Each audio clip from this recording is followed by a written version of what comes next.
They say you never truly know a person until you see how they handle a tiny bit of power. And let me tell you, I learned that lesson the hard way in the high country of Colorado, right where the pine trees get thick and the air gets thin enough to make some people lose their minds.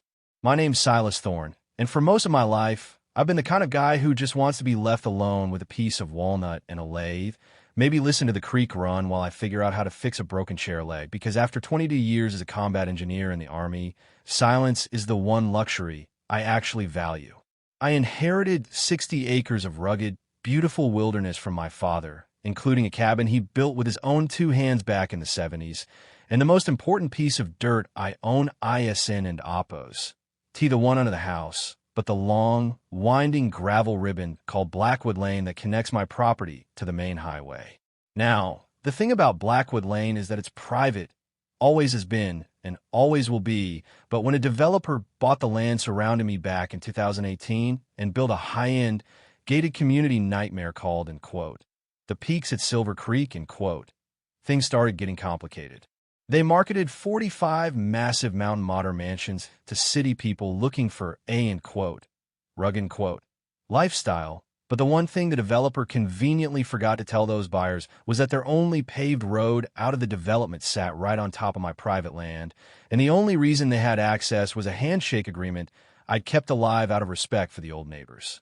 Then came Evelyn Vance, a woman who looked like she'd been carved out of expensive marble and dressed exclusively in white linen that never seemed to get a speck of mountain dust on it, even when the wind was howling. Evelyn was the kind of person who didn't end Oppos. Just walk into a room, she colonized it, and within 3 months of moving into the biggest house in the development, she'd maneuvered herself into the position of HOA president, promising to, in quote, bring order to the chaos, end quote. The chaos she was talking about? That was me. My cabin didn't end Oppos. Fit the aesthetic. My wood shop smelled too much like cedar, and apparently, my heavy-duty iron security gate, the one that had been there since the Reagan administration, was an, in quote, eyesore, in quote, that lowered the property values of her precious members. She showed up at my gate one Saturday morning, clutching a tablet like it was a holy relic, and informed me, with this terrifyingly sharp smile, that my gate was, in quote, geographically incompatible with the community vision, in quote, and that I had 10 days to replace it with an HOA-approved cedar slat design at my own expense.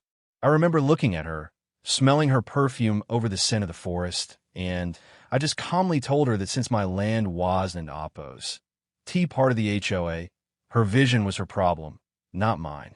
The way her eyes went from warm to ice cold in a split second told me right then and there that I hadn't into Oppos. Just made an enemy. I'd started a war I wasn't into Oppos. Quite ready for, but she made the classic mistake of thinking that because I was quiet, I was also soft. The next few months were a slow-motion car crash of petty bureaucracy, as Evelyn filed complaint after complaint with the county, claiming I had illegal structures, that my wood shop was a fire hazard, and even suggesting to the neighbors that I was, in quote, potentially unstable, in quote, because of my military background. I'd be sitting on my porch at dusk, trying to find some peace after losing my wife to a long illness a year prior, and I'd hear the click-whir of a long-range camera lens from across the property line, realizing she'd hired people to watch me. But the real escalation, the moment where she truly sealed her own fate, happened on a Tuesday morning at 5:30 a.m. when I was woken up by the guttural roar of heavy machinery that didn't end Oppos.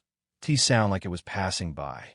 I threw on my boots and ran down to the end of my drive, just in time to see 2 cement trucks and a crew of guys in orange vests pouring wet, gray sludge into a massive, 3-foot-high form they'd built right in front of my gate, effectively sealing it shut.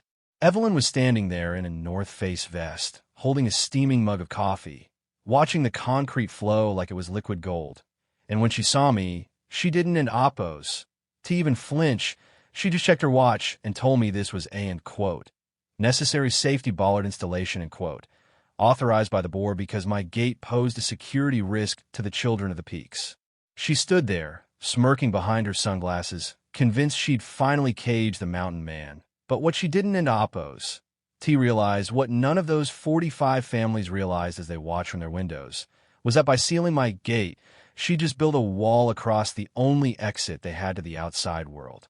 I didn't oppose. I didn't oppose. To even raise my voice, I just pulled out my phone and started recording the pour, making sure to get a clear shot of the foreman, the truck license plates, and Evelyn's smug face as she told me to, enjoy the staycation.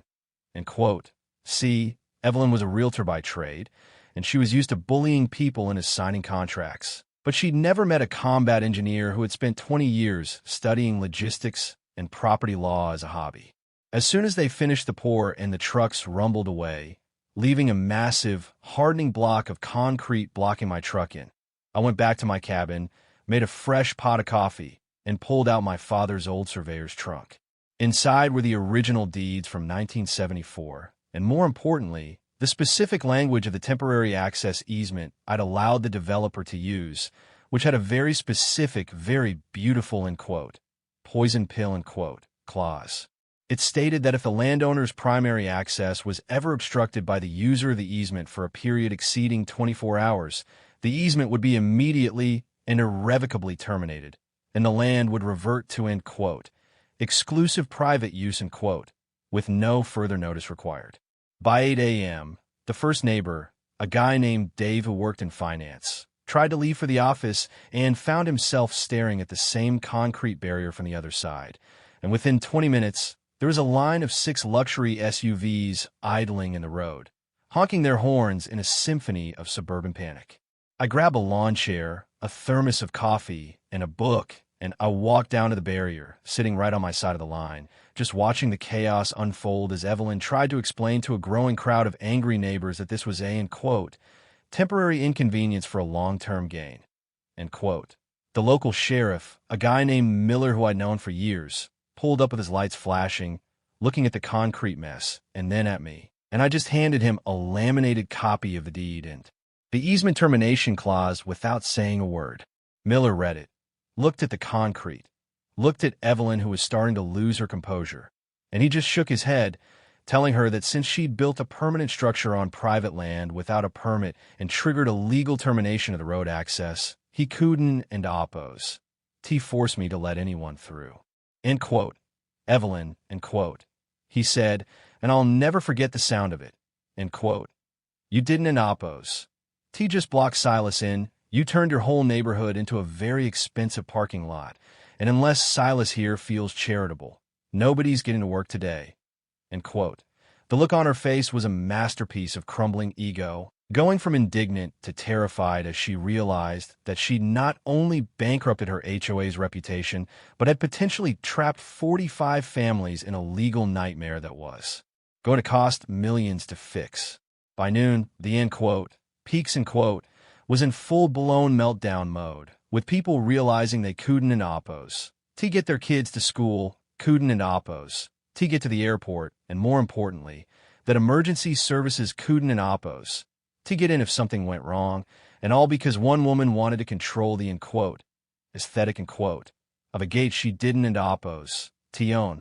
I let them sit there for 6 hours, long enough for the gravity of the situation to sink into their bones. And when the HOA's lawyer finally arrived, looking like he'd been dragged out of a funeral, I presented him with my terms for a new agreement.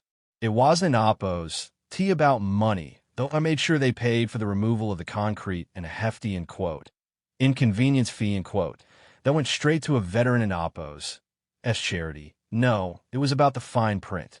I required a permanent, recorded apology in the local paper, the immediate resignation of the entire HOA board, and a legally binding document stating that my property was forever exempt from any and all community standards, visions, or aesthetic requirements, Evelyn tried to fight it. She tried to scream about, holding the neighborhood hostage, But the neighbors, the people she'd supposedly been, protecting, turned on her like a pack of wolves, realizing that her pride was the only thing standing between them and their lives. She ended up moving 6 months later, her, mountain modern, dream sold at a loss because nobody wants to buy a house in a development where the road access is at the mercy of a man with a wood shop and a long memory. Now, when I sit on my porch and hear the tires of the neighbors in oppose, cars crunching over the gravel on Blackwood Lane, It sounds different. It sounds like a reminder that some boundaries aren't into oppos. T just lines on a map. They're the foundations of a man's peace. Looking back on it, I sometimes wonder if I was too harsh, or if I should have just let them through earlier, but then I remember that smirk Evelyn had while the concrete was flowing, and I realized that some people only learn the value of a bridge after they've spent a day realizing they're stuck on the wrong side of the river. But I'm curious, if you were in my shoes, sitting on that porch watching your neighbors panic because of the person they elected to lead them, would you have opened the gate sooner, or would you have let the concrete dry just a little bit longer to make sure the lesson really stuck? Is it justice to hold a whole group accountable for the actions of their leader? Or is there a point where standing your ground becomes the very thing you were fighting against in the first place? Let me know what you think in the comments, because up here in the mountains, the line between being a good neighbor and a, and quote, crazy hermit, and quote, is a lot thinner than you might think.